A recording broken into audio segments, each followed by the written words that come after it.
So the first step, going over everything with 600 grit, has been done. That is the most important step. Usually the first step is the most important step because that's what you build everything off of afterwards. In doing so, I was able to find and reveal a lot of stuff where I needed to do some filler, like I did here.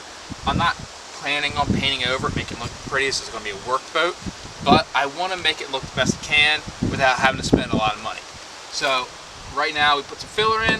We're going to sand that down. We're going to go back over it with 800 grit, and it's going to be a lot faster. This process, every step usually gets just a little bit faster. Not much after the first. So that's going to be where we're going to base everything. This will be taken off at a later time, and it'll be to the front of the boat and kind of more of a decorative sense. We'll fill this and clean it up and make it look uniform again. But this will not be staying because I don't know if I can get new ones. I would love to get some new ones and install them, but I don't think that's a possibility because I think the manufacturer's out of business. And this boat's from 1983.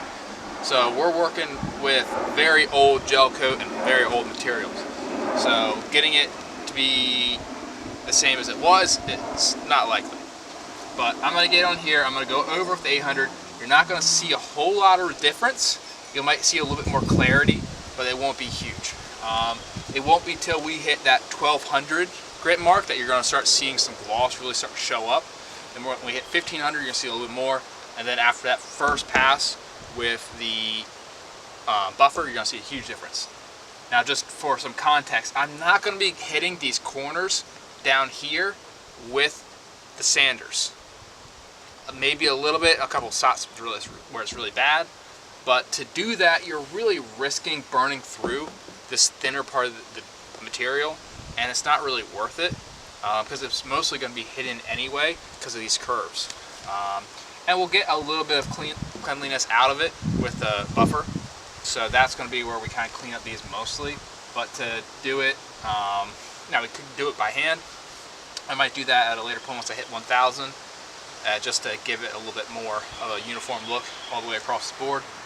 But overall, I don't think it's a great idea to go any more aggressive than I already am. But I'm going to get to the 800. I'll have some results for you, and this should take maybe a quarter of the time it took for the first pass with the 600 grit.